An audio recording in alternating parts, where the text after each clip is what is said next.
Good morning and welcome to Northeast Current. I'm your guest host today, Kathy Rist-Strauch, and with me is Art Walsh. You've seen Art and me together, perhaps, on another time. Art has done shows with Actors Circle, and I, of course, am also a member of Actors Circle, and that's what we're here to talk about.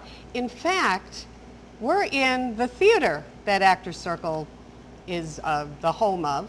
And it's here at Providence Playhouse, 1256 on Providence Road in Scranton. And Actors Circle is going to be celebrating 32 seasons come September. But here in July, we're doing something special outside of our regular season.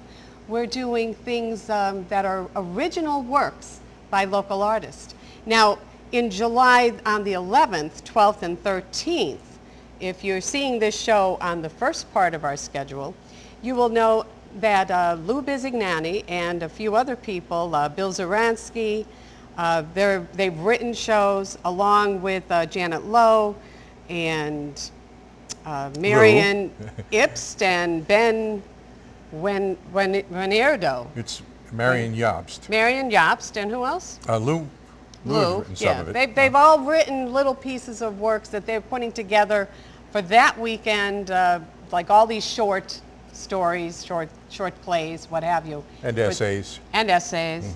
Mm-hmm. All these neat things based on the World War II, situation. Intolerance, the War on Civilians, is the one that's directed by Lou and Bill Zaransky. Right. And written by Lou, Bill Zaransky, Marion Jobst. They wrote all those, right? Okay, and there's The Waiting Time and The Longest Night is by Bill Zaransky. Intolerance in the Train by Lou. And other short pieces by Janet, Marion, and Ben. So think about coming to that. All the shows are starting at 8 p.m. and there are Thursday, Friday, and Saturday performances. No Sundays at all. It's summertime. Nobody wants to be in the theater on a Sunday afternoon. So hopefully you could come to one of those performances. Also now, that's the first time in July. Then Art's show is going to run for 2 weekends. Right. July 18, 19, 20, and 25, 26, 27. He wrote a full-length play called A Little Murder on the Side. Now, Art is a wonderful director. If you've seen this before, maybe you came to see it. He directed me in a show that we just did. Yes. Seniors of the Sahara. And if you were lucky enough to see that, I did something special in that one, right? Yes, and we packed the house. Yes, we did. Mm-hmm. We packed the house. But getting back to our originals in July and A Little Murder on the Side, Art, tell me, what is that one about? Well, and here's the set, by the way. This is the I set. thought this was my house. Yeah, this is the set that Art is building, by the way. It's in process, and by the time this show comes on, when you see it July 11th, we're thinking about painting it. You're going to see the whole thing. It's completely done if you come to the show. A lot of work involved in putting on A Little Murder on the Side began as a completely different play. And as I started writing it, my characters began to misbehave. And I let them. So they went on and had a wonderful time, and I wrote it all down. So it just fell out of my head as my characters spoke. And I describe it as a, let's see, it's a murder mystery comedy, drawing room comedy, bedroom sex farce murder mystery, maybe. And we think it's a lot of fun. The cast is enjoying the rehearsal process. And if this does not look like a Park Avenue duplex apartment, now I'm hoping that some paint will help to change your mind. This is unusual. We don't usually, if we do interviews prior to shows, we don't usually do them in the sausage making process. Yeah, right. So you folks can see what a thing looks like when it's half done or half baked or half finished. And in disarray. And actually, this is the set for Lou's pieces, which happened last week. Yeah. And I have other furniture on my set, and we're going to disassemble his black box. Right. And now, people might not know what a black box is. That's when we take this set and we cover it over with black curtains. So you don't see any of the set. It's just set pieces. So that's, yeah, loose pieces are all done as set pieces, not in any specific location that you can identify. But, and I'm looking forward to seeing those. I've read some of them and I'm familiar with them. But anyway, we got a cast together. Debbie Buck will be the lead in my play. Okay. And Casey Thomas, and Dave Spitzer, and was it Spitzer or Spitzer? Spitzer. Okay. Dave Spitzer. And if you saw this show again in the past, he was recently in Arms and the Man, and he was the one that was showing off the beautiful costumes of Carol Arena. The Chocolate Soldier. Yeah, the Chocolate Soldier. He did a fabulous job in that, too. Brink Powell is in the show, and Susie St. Pierre, and Jeff Ginsburg in a cameo. You can't forget Jeff. Right. And Tom Tarras is going to stage manage for me. Yes, and Linda C. Griffiths. Right, is doing light and sound. There you go. And the rest of it, whatever happens out there in the world that you people will live in, is taken care of by the board members of Actor Circle. Such as myself. Yep. And I'm happy that that Actor Circle has decided to do in this. Well, they can now because we have some air conditioning. To do original works in the summertime. And I'm glad you mentioned that. Air conditioning, it does work. It'll be nice and cool. We promise. And if not, you could yell and complain, but only during the break. But no, it will have the air conditioning. It works beautifully. We've used it already. I think in May we were putting it on. Yes.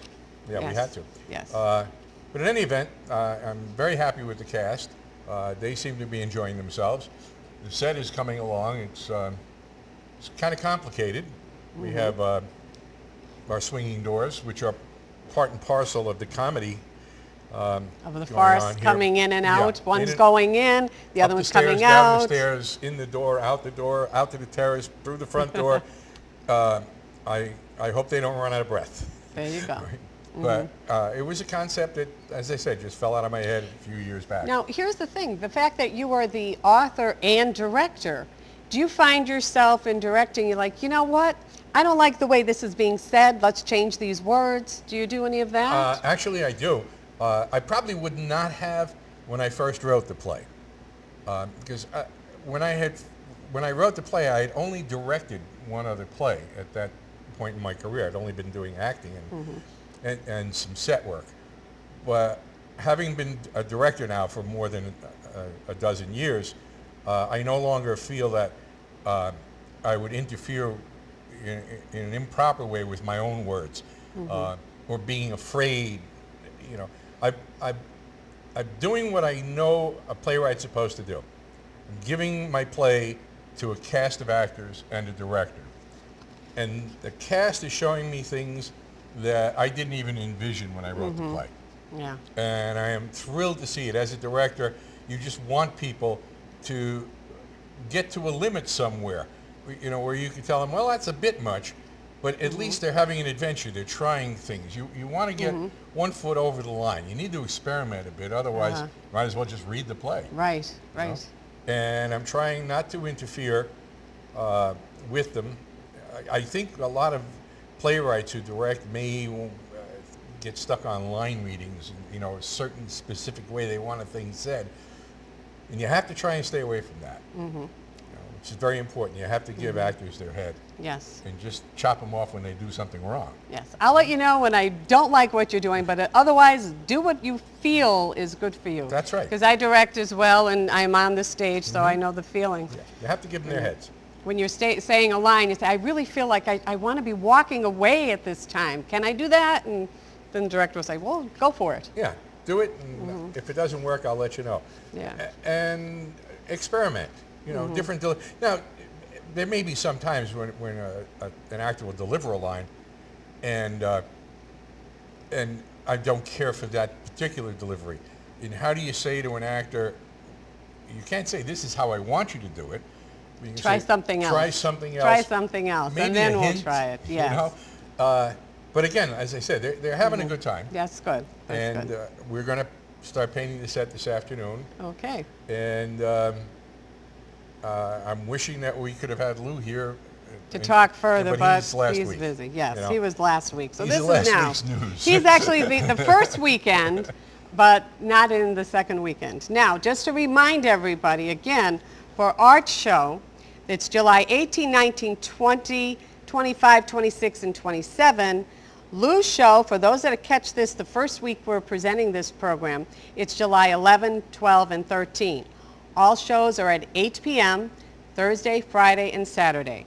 Tickets are $10 general, $8 for seniors, and $4 for students. So if you want, make reservations. If you're not able, if you weren't sure, stop by the theater. You just might be able to get in. But otherwise, call the theater for reservations at 342-9707. And again, it's at Providence Playhouse, 1256 Providence Road in Scranton. I'm Kathy Rist-Strauch, your guest host today, and we'll be right back after these messages.